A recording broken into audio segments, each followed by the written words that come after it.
So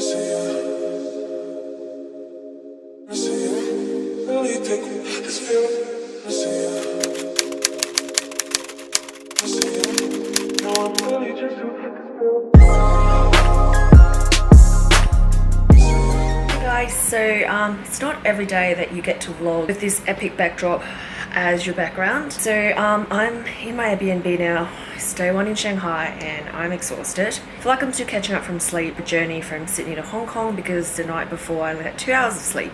Anyways, so I had the grand plan of having a proper sit down and vlog my experience, but I thought to just vlog as I go. So where do I start?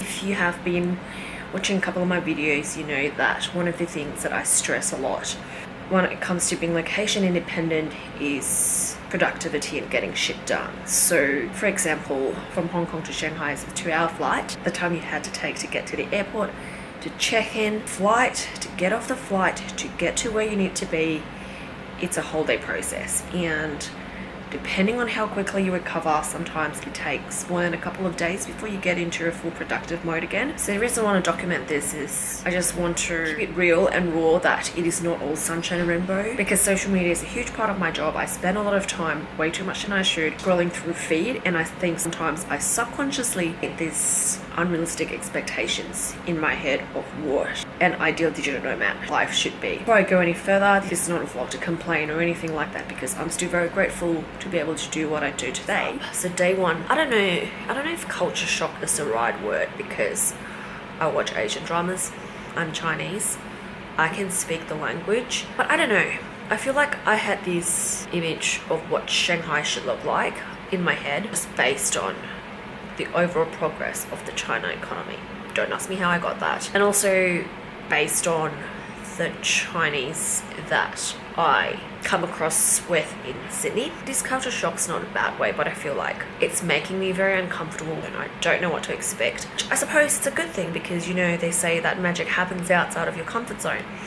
So for example, on the way back, the Didi driver, which is an Uber equivalent here in Shanghai, dropped me off probably like 500 meters away from where my Airbnb is. Instead of freaking out, I thought I was dropped out in the middle of nowhere. I just started, I wouldn't say panicking, because I'm not one that goes into anxiety mode easily, but I feel like my overprotective upbringing and also just constantly being in my shelf and in my bubble, I got very worried that I can't find my way back. But luckily all the solo travelers in China article that I read has reiterate themselves that China is a very safe place. So long story short, managed to find my way back home, and in hindsight it actually wasn't too bad, but at that time I started feeling, why am I doing this? 7 more days here, like all the negative thoughts just start coming in. I don't know, just little things like that. And I think that it is all part and parcel of the whole solo travel and character building, because you know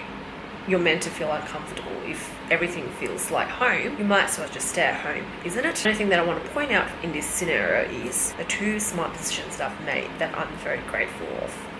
Number 1 is to get a paid VPN, and number 2 is to get my SIM card at the airport. So the paid VPN, quite a few free ones out there, but after getting some feedback that they might not be as reliable, I thought to just, you know, do some research, get the ones that has the most recommendation and paid for it, because your girl gotta run the business and it's not something that I should really be saving on. So thank God, because when I was lost on the street, try to use iPhone map, did not work. So I had to VPN myself to get on Google Maps. So that's number 1. And number 2, the SIM card. So the SIM card wasn't really necessary, but if I really needed it, I have international roaming, so it's not end of the world. But I thought I was gonna be here for 7 days, and again, I run my business off the internet, so decided to make an investment. It wasn't really cheap. It was 6 gig for 50 Australian dollars. So when I managed to find my way home, I was very happy with those 2 investments. And also the loneliness that comes with solo travel, still the same. I did go for a networking event that talks about Chinese social media. So there was a great event, more about the social media in China, and also I'm gonna meet up with a couple of people